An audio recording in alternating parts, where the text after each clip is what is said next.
Hey guys, today we're going to be doing a lab with delta G. But before we can do the lab with delta G, you've got to do the calculations for delta G. And this is the delta G of the whole reaction. All the values that are on the chart on page 1 of the handout, whether it's in a cross-section box or whether it's under an ion, those are delta G just of products or reactants. In this case, the product is the cross-section box. Whatever number is in that cross-section box is your product's delta G. Whatever number is under the ion, in the same box as where the ion name is, that is your delta G of the ion. So, that being said, what you are going to need to do is you're going to need to figure out using delta G of a reaction is equal to the delta G of products minus the delta G of reactants to try to figure out what the predicted value delta G is. Remember, if your predicted value is negative, then it's going to be a go. If it's positive, then it's a no-go. And, even more important, if there's a W inside of that cross-section box, that means you have to find a way to incorporate that value for water that is just underneath the data table box. Okay? So do all those predictions. Now, pause the video, come back afterwards, because I'm going to just keep on rolling, but you need to do the calculations. So pause. Okay, thanks for coming back. And now I have this table set up to make sure that I don't actually forget any of these reactions. It looks like I need not one, but two lab plates set up. And I'm just going to follow the gridding here to where I put the drops. So, barium, Ba2+, is a colorless liquid. And the barium line is the top of my grid here. So all I'm going to do is put about 5 drops inside.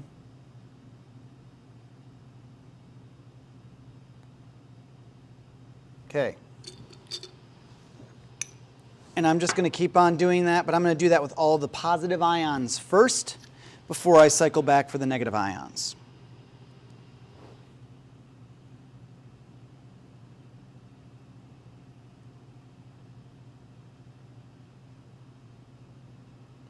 It's important to note that I am using the same type of pipette for every single one. I'm adding exactly the same amount of drops to every single one because you have a conclusion question that goes along with that.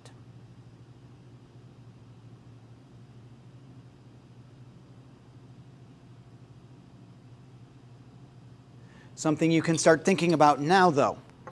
If all of these solutions are 0.2 molar solutions, take a look at that chart that you did all those calculations from, and what is that chart for molarity solutions of, or for which molarity of solutions is that chart for? Because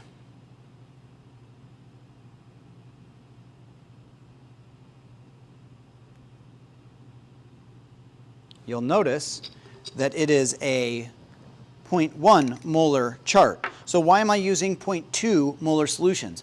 Why am I using 5 drops of each 0.2 molar solution?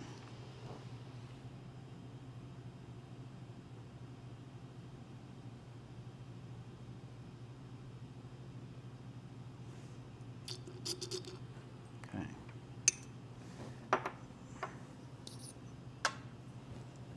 Almost there, guys. This is all of the positive ions.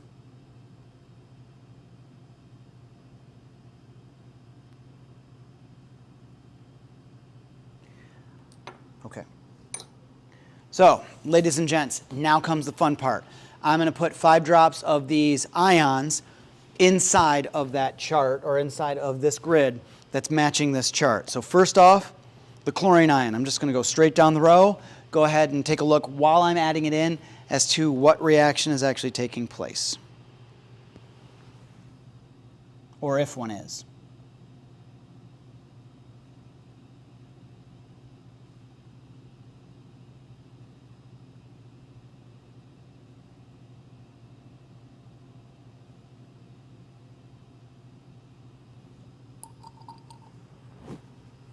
Okay.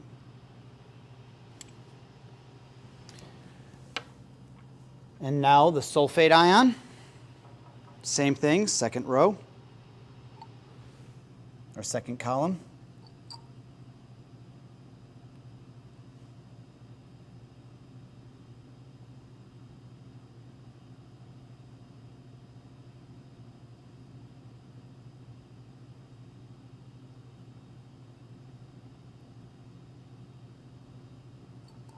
Okay, so that was sulfate.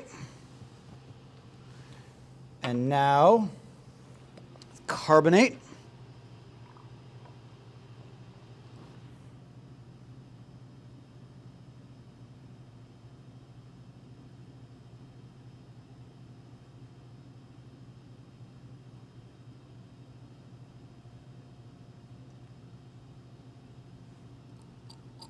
Okay. Now I did add one extra drop into that well plate number 11, the carbonate lead mix. And I added one extra from the carbonate, but it was still going before I added that fifth or that sixth drop. So you can still make your conclusion from 5 drops.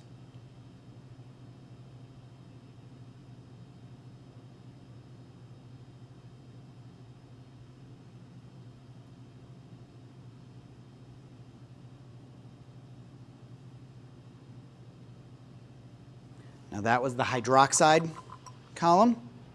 Okay, so you now have all of those reactions. Now, something of note, there were 2 boxes that didn't have values in them. So your job is going to be to take a look at whether the reaction happened or not, and then give me a mathematical greater than or less than for whether that reaction actually took place or not based on your data. So is the number less than or greater than whatever the 0 value is? So guys, record the data, get ready for our in-class activity. I'll see you in class.